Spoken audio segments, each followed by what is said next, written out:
Rádio Rio de Janeiro, a emissora da fraternidade, passa a apresentar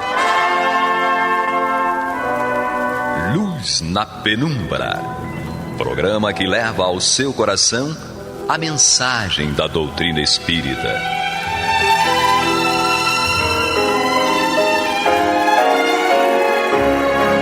E com vocês, Eduardo Araújo, para o estudo de O Livro dos Médiuns, da obra codificada por Allan Kardec.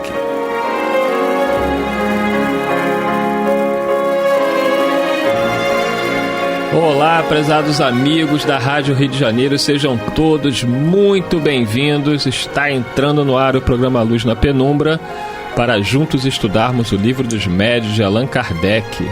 Com ela, que está perdida no tempo e no espaço e quer saber qual é a data. Seja bem-vinda, Maria de Fátima Miranda. Você já descobriu qual é a data? Conduza, já. Graças a Deus. Dá ao seu lado quem não descobre. Graças a Deus.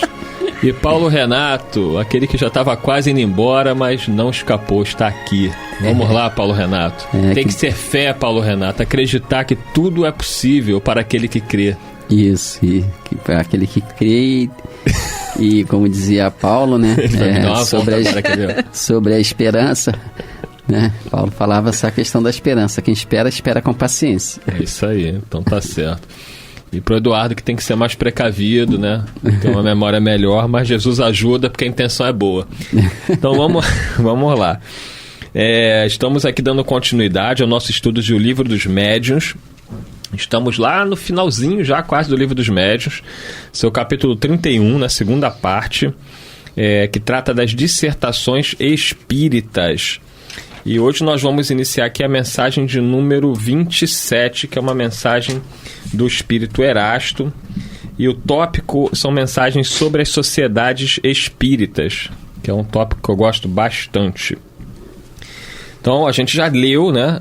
A gente já iniciou na semana passada essa mensagem de número 27, que é do Espírito Erasto, mas, como o Paulo Renato aprendeu lá na CF, com o Marco Aurélio, a gente sempre volta um pouquinho, né? Para atualizar quem está chegando hoje.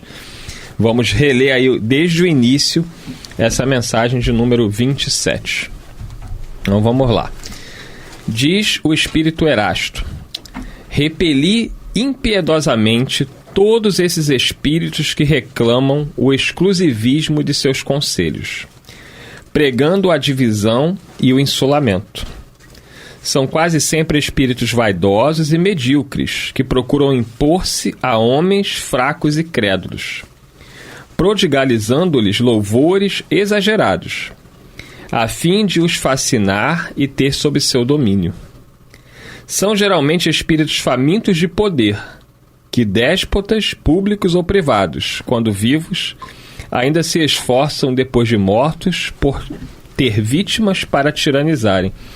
Interessante, né, que ele fala que são espíritos que tentam exaltar em nós o poder, a nossa vaidade. Eu lembro que uma vez eu estava conversando com um espírito, aí ele falou assim: eu preciso negociar com você.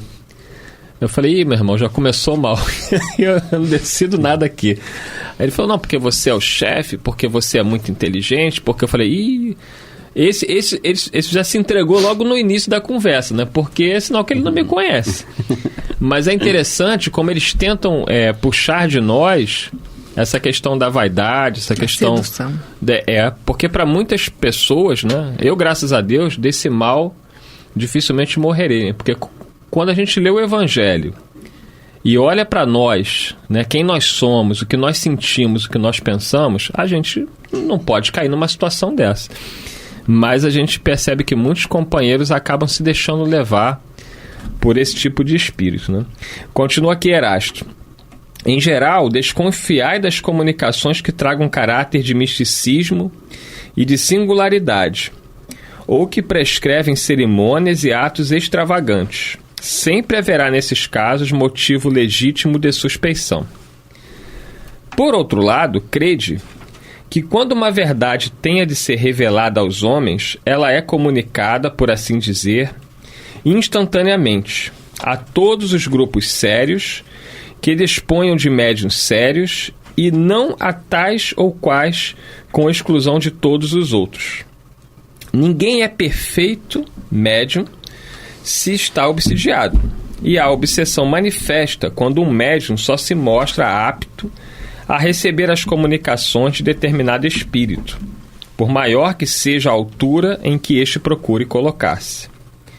Conseguintemente, todo médium, todo grupo que julguem ter o privilégio de comunicações que eles só podem receber e que, por outro lado, estejam adstritos a práticas que orçam pela superstição, indubitavelmente se acha sobre o guante de uma das obsessões mais bem caracterizadas, sobretudo quando o espírito dominador se pavoneia com um nome que todos, espíritos encarnados, devemos honrar e respeitar, e não consentir seja profanado a qualquer propósito. Isso aqui é muito importante, né, para a gente conversar com calma. Vamos só terminar aqui o último parágrafo da leitura aqui com Erasto, porque isso é motivo de muita discussão no meio espírita, dentro das casas espíritas. O que fazer quando uma mensagem está assinada como Bezerra de Menezes, por exemplo? Simplesmente você tem que aceitar porque o nome Bezerra de Menezes está ali? Vamos pensando sobre isso. Encerra aqui o Erasto na sua mensagem. É incontestável que, submetendo ao cadinho da razão e da lógica, todos os dados e todas as comunicações dos espíritos, fácil será descobrir-se o absurdo e o erro.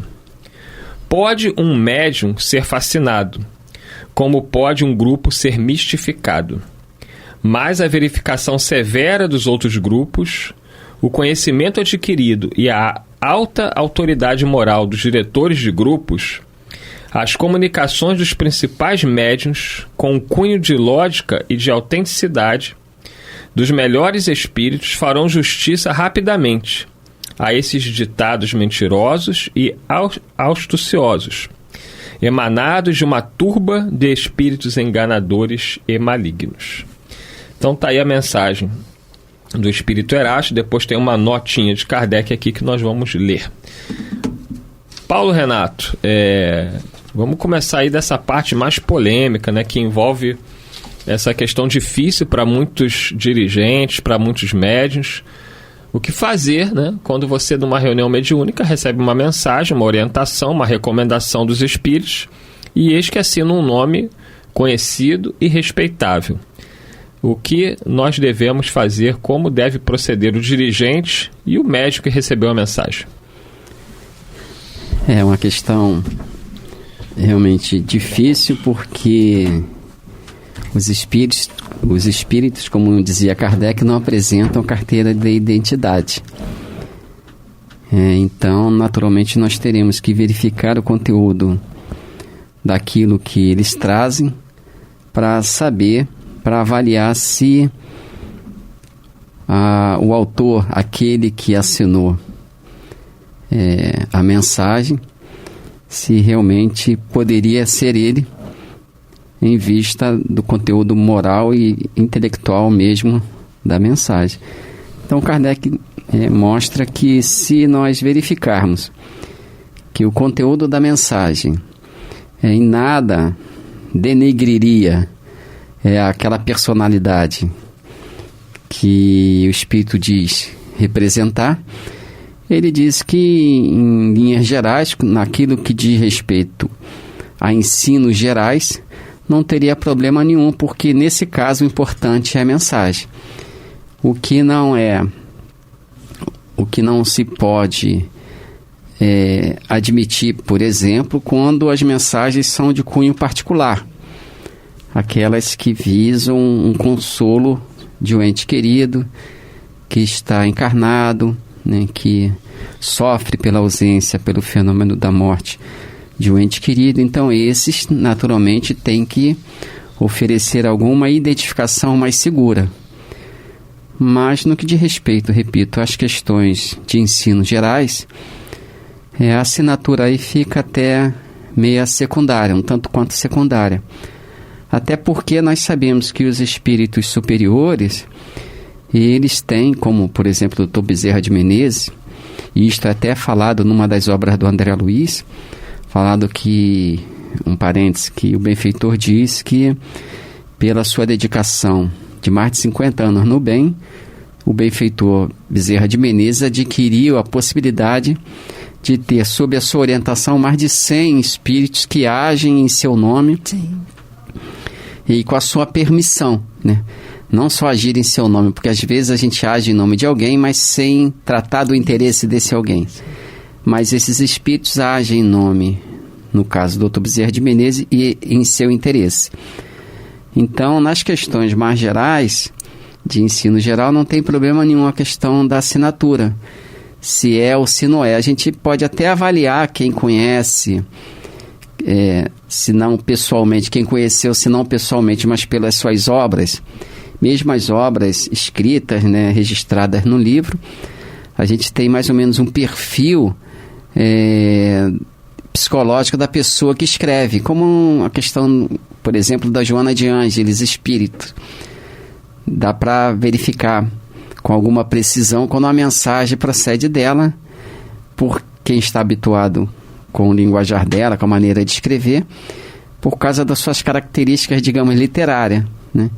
Então, quem conhece aquele que assinou, digamos, a mensagem, pode verificar se ela realmente teria a ver, né, se aquele espírito que se diz tal na assinatura, se ele teria escrito tal coisa. Por exemplo, se a pessoa é um literato, se ela escreve coisas que são absolutamente contrárias ao que escreveria quando encarnada, a forma de escrever, a elegância, né? Se é uma coisa, se é um escrito chulo, naturalmente a gente vai falar, não pode ser o fulano, porque na sua escrita, quando encarnado, ele tinha uma beleza, tinha uma delicadeza na forma de escrever, então possivelmente não é. Mas tirando essas questões, volto a falar que se for o ensino geral, a gente fica com o ensino e deixa a assinatura de lado, até porque no próprio Allan Kardec, quando fala sobre a questão do espírito protetor, né, se é possível conhecer o nome do espírito protetor, aí os benfeitores falaram para Kardec que isso necessariamente não tem grande importância. Mas se a pessoa quiser, ele pode até dar um nome que conforte, que seja de grande confiança daquele que solicitou o nome, né, do tal benfeitor. Aqui na questão 504 de O Livro dos Espíritos, Kardec levantou essa questão. Poderemos sempre saber o nome do espírito nosso protetor ou anjo de guarda? Então eles responderam, os benfeitores: como quereis saber nomes para vós inexistentes? Supondes que espíritos só usar os que conheceis? Então ele continua: como então o podemos invocar se o não conhecemos? Resposta: dai-lhe o nome que quiserdes, ou de espírito superior que vos inspire simpatia ou veneração. O vosso protetor acudirá ao apelo que com esse nome lhe dirigirdes, visto que todos os espíritos são irmãos e se assistem mutuamente. Então tem uma série de questões a esse respeito. Então é possível, sem problema nenhum, que um benfeitor atue em nome de outro. Mas fica realmente a sutileza da questão, a verificação da sutileza aí dessa questão, por conta de quem trata, né, de quem trabalha com os médiuns. Então cada um vai dentro da sua expertise, como se chama, né, dentro da sua experiência, para poder verificar até que ponto seria mesmo aquele espírito que assinou o nome de fulano de tal, né, se seria ele ou não. Um espírito sempre será, ou do médium, no animismo, não é? Ou algum outro que seja autêntico ou se fazendo passar. Agora, quando você estava fazendo as colocações, nós ficamos vendo que a carteira de identidade de um espírito é justamente o conteúdo que ele apresenta, não é? É o que ele traz no coração e ele coloca ali. Então, a vibração e o conteúdo que uma mensagem nos passa, nos dá ideia do nível do espírito que está ali se apresentando. Ele pode colocar um nome muito eloquente, mas se o conteúdo da mensagem não nos transmite a paz que aquele espírito, se fosse ele verdadeiramente ali passaria, nós já podemos avaliar. Agora é interessante porque isso aí nos liberta do preconceito de uma forma geral. A nível seguinte, quando nós estamos encarnados e vamos lidar com alguém, se nós formos muito imaturo, qualquer pessoa que chegar e nos falar qualquer coisa, a gente toma como verdade e vai seguindo, não é? Mas quando nós estamos tentando nos esforçar para desenvolver a maturidade, aquele que se aproxima de nós temos a dignidade do respeito, não é? Atentamos o que vai nos oferecer, o que vai nos trazer, mas vamos logo refletindo o objetivo que trouxe aquela pessoa até ali, o que nos traz, o que apresenta, o que fala, como fala, do que fala. É muito interessante, porque às vezes a gente fica muito preocupado em identificar os espíritos desencarnados, mas para que a gente desenvolva essa habilidade, nós vamos aprender a fazer isso buscando a identificação com os encarnados que estamos lidando. Então, se na vida de relação nós temos já o desejo dessa maturidade de avaliar o que nos é trazido, nós vamos naturalmente incorporando isso em nossa conduta de reflexão. Então, quando é uma reunião mediúnica, não é porque é um fenômeno mediúnico que aquilo por si só vai nos atrair a atenção e nos deixar fixados, não é? Mesmo sabendo, principalmente sabendo, que nós somos muito vulneráveis ainda, que moralmente não temos nenhuma consolidação a nível do bem verdadeiro. Então, é importante observar e nos lembrando sempre de Kardec e do estudo, porque Kardec, ele avaliava os espíritos, ele não rechaçava nenhum, mas ele não se deixava envolver por aquilo que ele sabia que ia contrário aos objetivos dele. Então, é uma maturidade que quem lida com a mediunidade vai consolidando pouco a pouco. Agora, o verdadeiro exercício começa na relação com os encarnados. Porque se nós não temos critério em nossa relação no mundo material, uns com os outros, nós não vamos ter esse mesmo critério para avaliar esse intercâmbio que nos chegam. E os espíritos pseudo-sábios, eles são inteligentes, não é? Conhece a nossa vulnerabilidade, conhece os pontos fracos do nosso personalismo, então eles vão agir e atuar de forma a passarem desapercebidos. Por isso que o ideal é que não fiquemos à deriva sozinhos, que estejamos sempre em contato uns com os outros, conversando. Quando a ideia nos chega, a gente colocar para o outro, ouvir a opinião de mais de uma pessoa, analisar, mesmo na casa espírita. Às vezes compomos um determinado grupo de estudo que estamos envolvidos naquela tarefa, mas é interessante que outras pessoas daquela mesma casa espírita, que dirigem ou que estão à frente de outros trabalhos, também possam interagir, também possam ouvir, analisar, para que seja um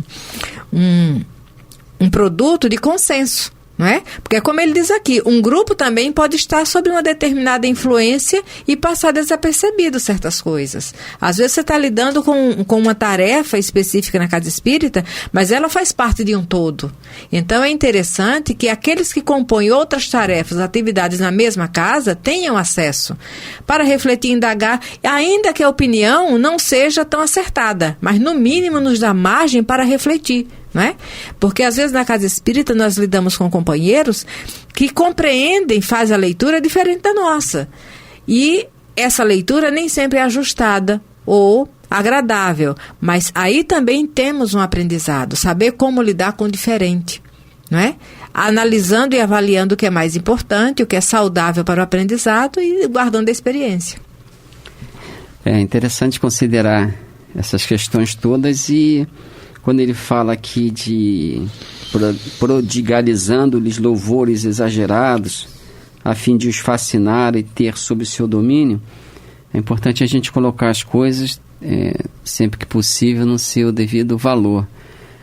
Né? Não é porque um benfeitor espiritual, um espírito comunicante, elogiou o trabalho, um trabalhador, que a pessoa deva ficar com excesso de, né?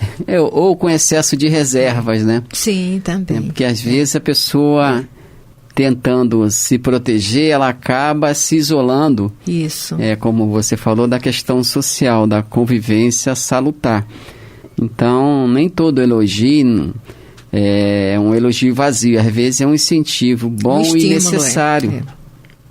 Que motiva o trabalhador e o grupo a continuarem na sua tarefa, bem começada, bem continuada, mas sempre com aquelas observações do orai e vigiai, né, para poder acertar algumas arestas que não estejam bem justas naquele grupo de trabalho e etc. Então, eu faço essa ressalva só para que a gente não fique com excesso se privando também de ouvir o estímulo. Senão a gente fica com excesso de rigor, não só conosco, mas com o grupo. É verdade. E às vezes acaba sendo injusto e melindrando o médium. Aí a pessoa fala, mas é médio espírita, vai se melindrar. Mas é um ser humano imperfeito, vulnerável, não é? Ele também está ali com a mesma necessidade de aprender. E nós sabemos que a comunicação mediúnica, ela tem por finalidade auxiliar a pessoa encarnada através do exemplo daqueles que vêm se comunicar, para evitar que a pessoa encarnada se torne espírito enfermos, digamos, da alma, por diversos complexos de culpa. Então, antes de tudo, esses benfeitores espirituais conduzem as casas espíritas, espíritos necessitados de algum consolo, de algum esclarecimento, antes de tudo, por prestarem caridade a nós outros. E nós não podemos nos distrair desses objetivos, porque senão deixamos de apreender as lições que cada, digamos, reunião mediúnica traz para nós. Não basta sair da reunião mediúnica e dizer que aquele espírito mostrou algum arrependimento pelo mal que vinha fazendo, né, e que a reunião teria sido um sucesso. Mas a reunião, poderíamos dizer individualmente que foi um sucesso, se dela conseguimos recolher algum ensino de ordem superior. Mas ele fala aqui também sobre a questão, por outro lado, no terceiro parágrafo. Por outro lado, crede que quando uma verdade tenha que ser revelada aos homens, ela é comunicada, por assim dizer, instantaneamente a todos os grupos sérios, né? Então, naturalmente, ele fala aqui, como nós já falamos inicialmente, das questões gerais que dizem respeito aos pontos básicos da doutrina, e não às questões particulares. Kardec pontuou isso muito bem nas obras, manteve esse alerta nas obras, inclusive no próprio livro Segundo o Espiritismo, Evangelho segundo o Espiritismo, quando fala sobre a autoridade da doutrina espírita, controle universal do ensino dos espíritos, logo no início do livro O Evangelho segundo o Espiritismo. Então ele fala aqui em determinado trecho: vê-se bem que não se trata aqui das comunicações referentes a interesses secundários, mas do que respeita aos princípios mesmo da doutrina. Prova a experiência que quando um princípio novo tem de ser enunciado, isso se dá espontaneamente em diversos pontos ao mesmo tempo e de modo idêntico, se não quanto à forma, pelo menos quanto ao fundo, né? E ele também fala em Prolegômenos lá no Livro dos Espíritos a esse respeito. Então, é uma relação difícil para quem trata com o mundo espiritual, essa relação, porque estamos num campo que não podemos ver, o espírito se reflete no médium, e como disse a Miranda muito bem, é uma questão de sensibilidade individual. É necessário um conteúdo doutrinário bom, seguro, de forma sobre o qual devemos nos basear, nos pautar, mas esse conteúdo doutrinário, ele por si só não é suficiente para essas relações seguras com o mundo espiritual. É preciso que aquele que esteja envolvido nessas relações, nas reuniões chamadas mediúnicas, que tenha a preocupação de desenvolver essa sensibilidade no trato social. Não só com espíritos desencarnados, mas especialmente com os encarnados. Bem, o programa está acabando. Eu fiquei aqui só me deleitando com os ensinamentos de Maria de Fátima Miranda, de Paulo Renato, né? Eu não preciso nem falar, eu só aprendo aqui. Então, agradecendo a nossa audiência e convidando vocês para a semana que vem estarem conosco com o estudo de O Livro dos Médiuns. Até lá, muita paz. Você está ouvindo o programa Luz na Penumbra.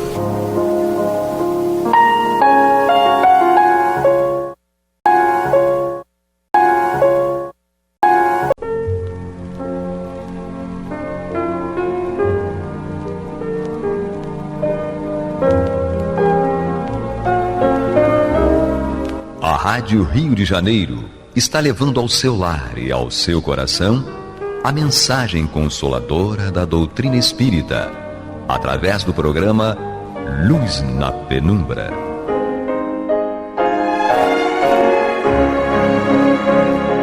E agora com vocês, César Augusto Lourenço Filho, para comentar os textos da Revista Espírita de Allan Kardec, no período de 1858 e 1869.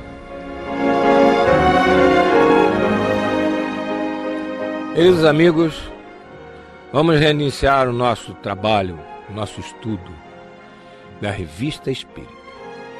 No programa anterior, nós nos ocupamos da matéria intitulada Período Psicológico, inserida por Kardec no exemplar de abril de 1858 da revista. Em síntese, constou de uma análise do progresso da ciência épica e do progresso vislumbrado para o espiritismo. Kardec predisse uma continuação intensa do progresso da ciência e também uma intensa propagação do espiritismo, representando grande avanço na abordagem dos problemas psicológicos do ser humano. Isso foi o que nós estudamos no programa anterior.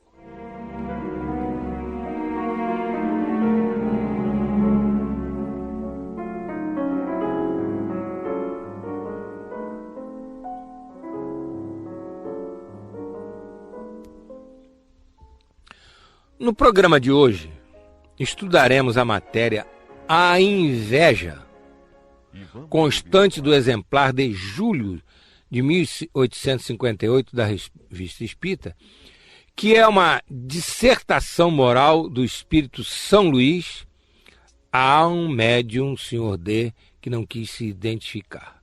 Então, o nosso programa hoje é sobre um assunto de absoluta atualidade, porque trata da inveja.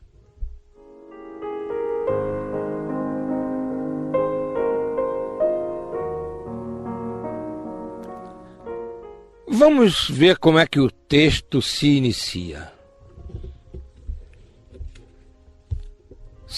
É Kardec falando. São Luís nos havia prometido uma dissertação sobre a inveja para uma das seções da sociedade. Aqui Kardec está se referindo à Sociedade Parisiense de Estudos Espíritas. O Sr. D, que começava a desenvolver a mediunidade e que ainda duvidava um pouco, não da doutrina, da qual é um dos mais fervorosos adeptos, compreendendo na sua essência, isto é, do ponto de vista moral, mas da faculdade que se lhe revelava. Então aí foi evocado São Luís, em particular, que lhe dirigiu a seguinte pergunta: podereis dissipar minhas dúvidas, minha inquietação relativamente à minha faculdade mediúnica, escrevendo por meu intermédio a dissertação que prometeste à sociedade para terça-feira, 1º de junho? Reparem como o Sr. D foi absolutamente específico, dirigindo-se ao Espírito São Luís. É aquela mensagem que prometeste à sociedade para terça-feira, 1º de junho. Pode ser dada por mim agora aqui? Resposta do Espírito São Luís: sim. Falo-ei para te tranquilizar.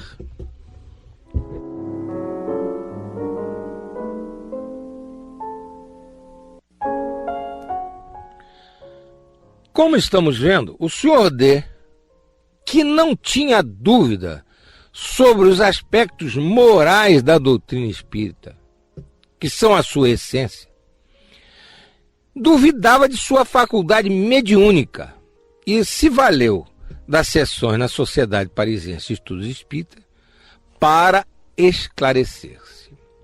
Ora, essa dúvida ainda é muito comum até hoje.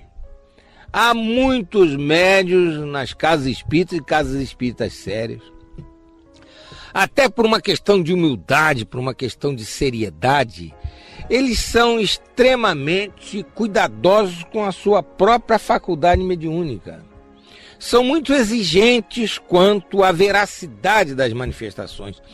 E às vezes duvidam realmente da veracidade daquilo que está acontecendo. Ora duvidam de que realmente se trata de um espírito, ou se é um fenômeno anímico, se é uma manifestação própria dele mesmo, médium, e não com a interferência de um espírito.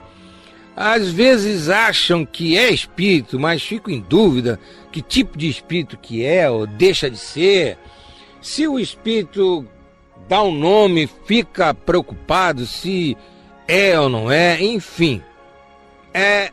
Ainda hoje nós estamos com esse tipo de vacilação, digamos assim, por parte dos médiuns nas reuniões espíritas. Eles ficam em dúvida se realmente aquela manifestação é verdadeira, é aquilo mesmo, ou se está havendo alguma interferência de sua própria parte naquela mensagem.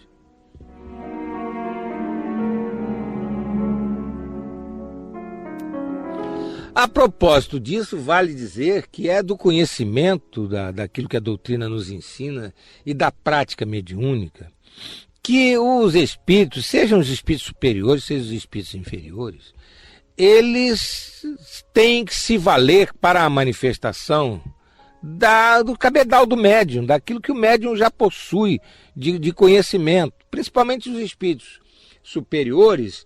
Eles, quando o médium já tem conhecimento suficiente, tem embasamento para desenvolver uma ideia que eles sugerem, eles dão aquela intuição ao médium a respeito do assunto, do segmento, e o médium, até de modo próprio, com o seu próprio conhecimento, ele desenvolve aquela linha de raciocínio por tudo que já aprendeu na doutrina, etc.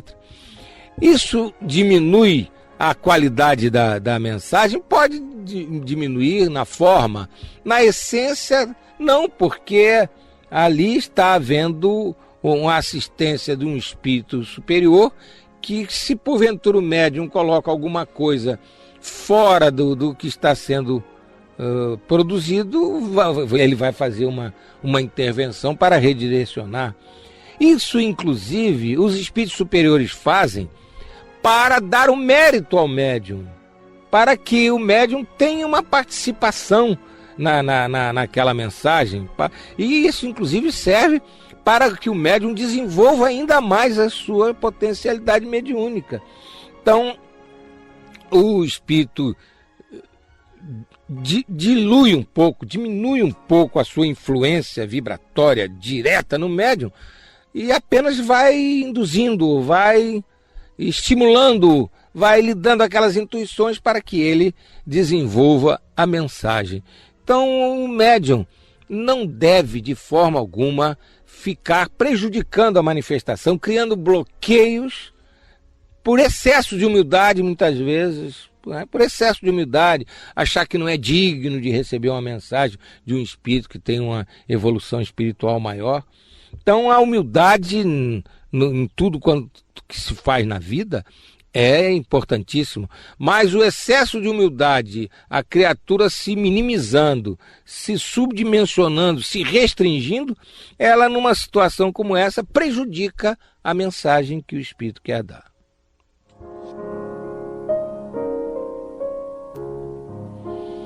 É evidente que um fato como esse ocorrendo numa reunião mediúnica cabe ao dirigente da reunião tratar do assunto com a devida competência. Ele precisa analisar, verificar, conversar com o médium, ver de que forma a manifestação se dá, etc., para, com a análise crítica, com o mergulho profundo na situação, nos fatos e no que está ocorrendo, ele chegar a um juízo de valor consciente, chegar a um resultado consistente e tranquilizar o médium a respeito da sua atividade mediúnica. E se porventura estiver havendo mesmo uma interferência indevida do médium nas comunicações, ele, dirigente da reunião, vai saber orientar o médium, vai saber fazer com que o médium modifique aquela postura indevida.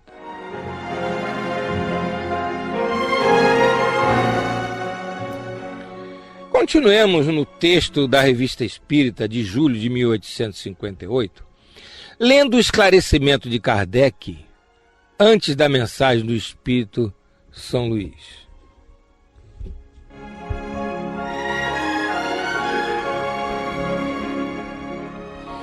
Então, depois daquela primeira pergunta, em que São Luís diz que ia dar a mensagem pelo Senhor D para tranquilizá-lo, para ele sentir que estava realmente com a faculdade mediúnica dele direitinho e ia ser um bom médium, Kardec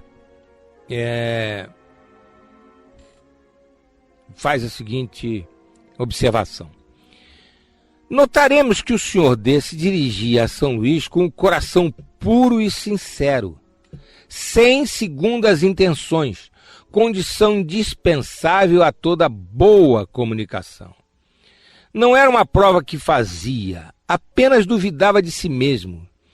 E Deus permitiu que fosse atendido, como para lhe dar meios de tornar-se útil. Hoje, o Senhor D é um dos médiuns mais completos, não só pela grande facilidade de execução, como por sua aptidão em servir de intérprete a todos os espíritos, mesmo os das mais elevadas categorias, os quais, por seu intermédio, se exprimem facilmente e de boa vontade. São essas, sobretudo, as qualidades que devemos procurar nos médiuns e que podem sempre ser adquiridas com paciência, vontade e exercício. O Senhor D não necessitou de muita paciência. Dispunha da vontade e do fervor, aliados à aptidão natural. Poucos dias bastaram para elevar sua faculdade ao mais alto grau.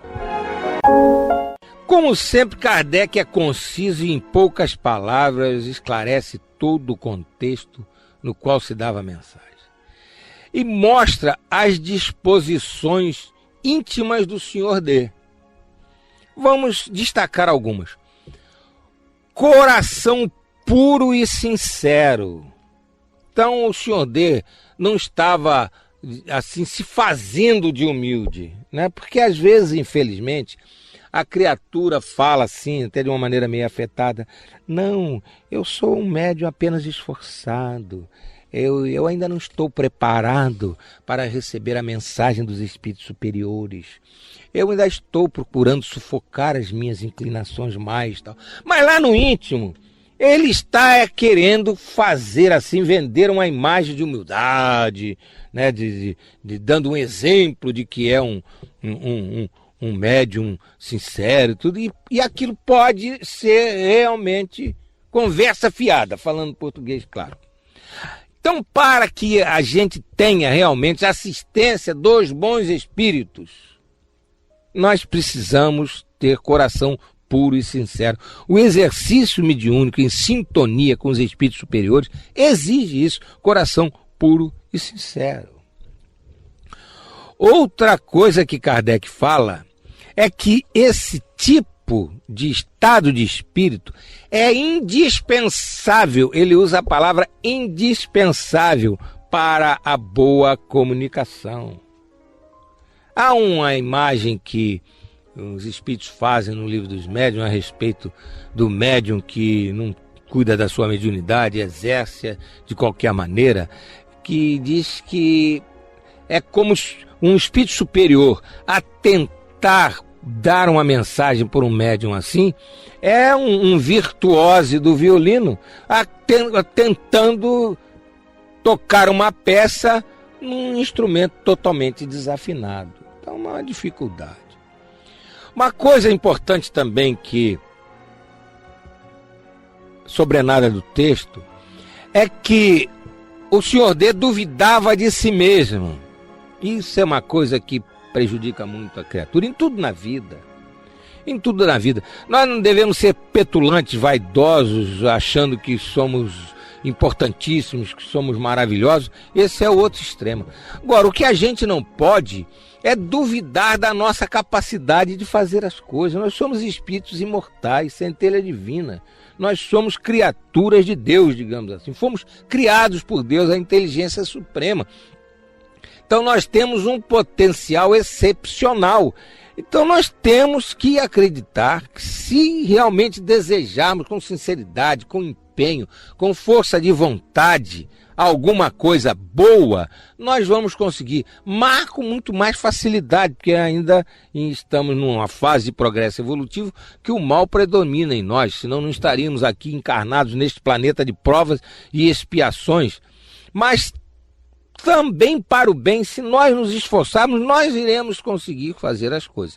Então essa dúvida de si mesmo que o Senhor D, por excesso de humildade, apresentava, levou o Espírito São Luís a dar aquela mensagem, a atender aquela solicitação dele. Ele se fazia credor daquela demonstração da sua mediunidade.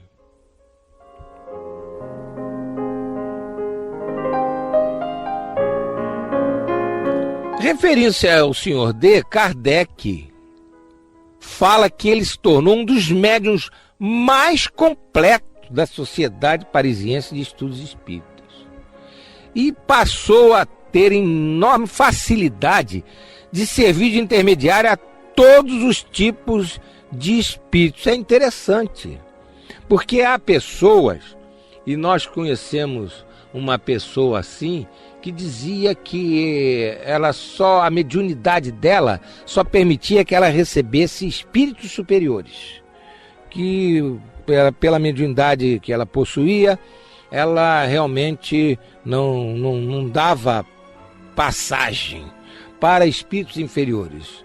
E então essa pessoa começou a ter atitudes assim muito messiânicas demais para o nosso gosto.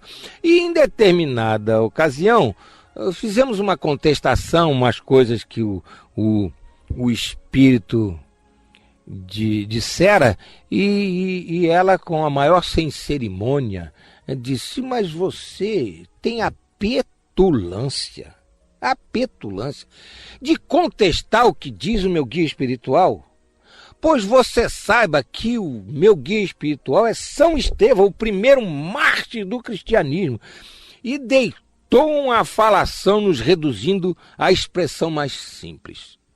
Então ficou explicitada a situação de presa dos espíritos fascinadores que aquela moça estava, e daí para frente ela foi objeto de um atendimento especial na reunião de desobsessão da casa.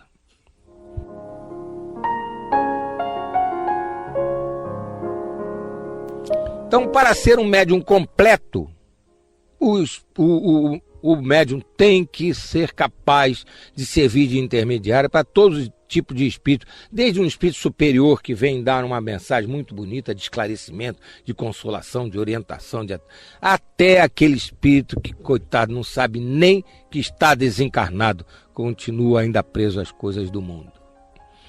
Enfim, para que a mediunidade chegue a esse ponto, Kardec enfatiza: ela tem que ser desenvolvida ou educada com paciência, vontade e exercício. O Senhor D foi uma exceção, porque ele levou poucos dias. É porque ele já estava nesse nível, apenas não sabia.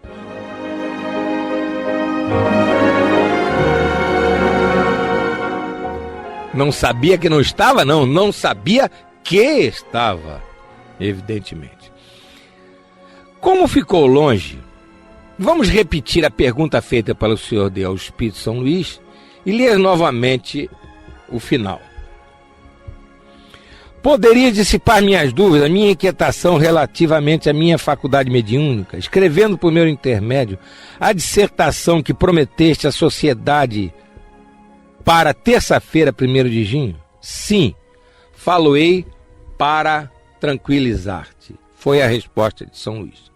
Então, atendendo ao Senhor D, São Luís ditou a bela mensagem sobre a inveja, da qual destacaremos um trecho. Vamos ler esse trecho que destacamos dessa mensagem de São Luís sobre a inveja. Fazei a vossa felicidade, o vosso verdadeiro tesouro na terra, das obras de caridade e de submissão, as únicas que vos dão entrada no seio de Deus. Estas obras do bem farão a vossa alegria e a vossa felicidade eterna. A inveja é uma das mais feias e mais tristes misérias do vosso globo. A caridade e a constante emissão da fé farão desaparecer todos esses males, que serão um a um à medida que os homens de boa vontade vos seguirem, se multiplicarem.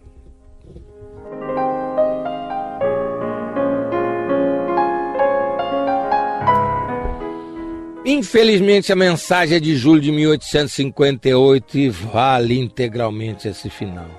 Ainda a inveja é uma das misérias deste mundo. A inveja realmente é uma coisa extremamente destrutiva. A criatura invejosa não tem sossego, não tem paz.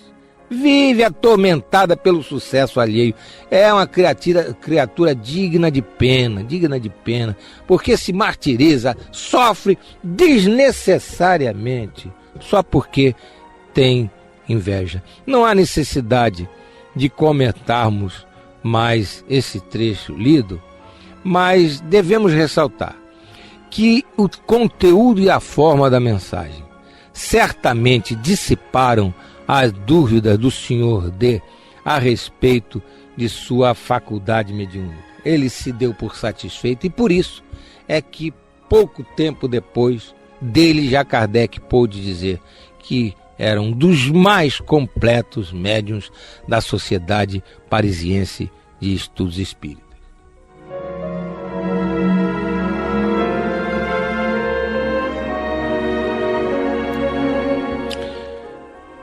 Nós fazemos votos de que o estudo de hoje tenha servido de estímulo para toda e qualquer pessoa que procura colocar a sua mediunidade a serviço do bem, sendo espírita ou não sendo espírita.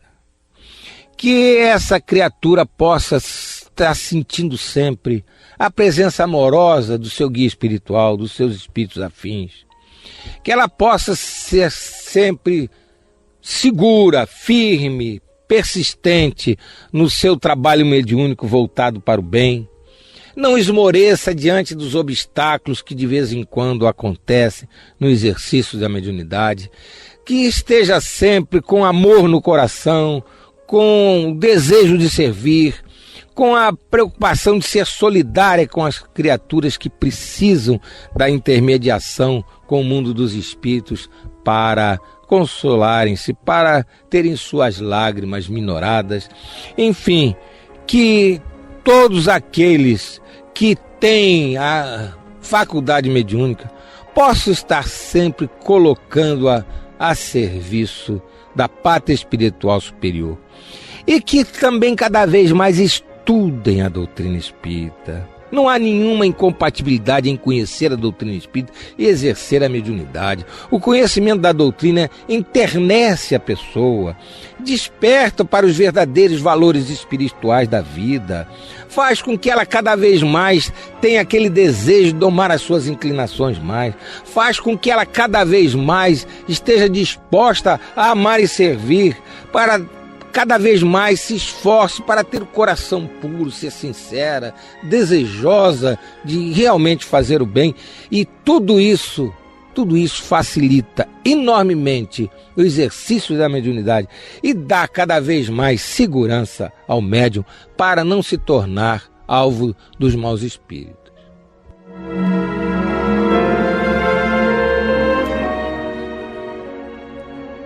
Enfim, queridos companheiros, vamos continuar no nosso estudo na próxima semana e nós desejamos a todos muita saúde, muita paz e muita alegria.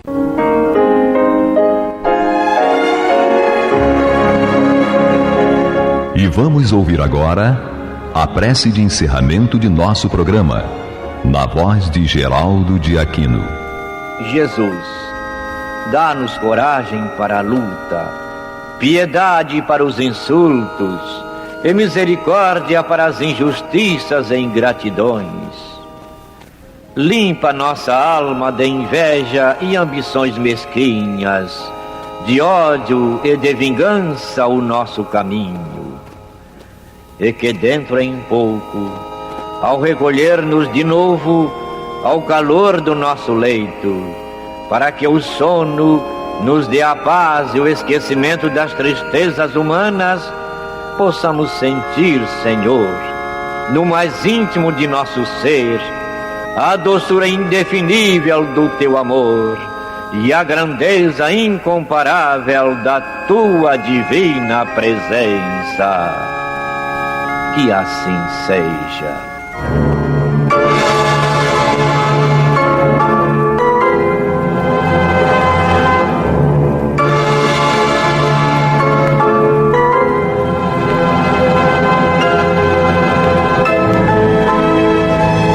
Acabamos de apresentar o programa Luz na Penumbra, que voltará a ser apresentado amanhã às 21 horas nesta emissora.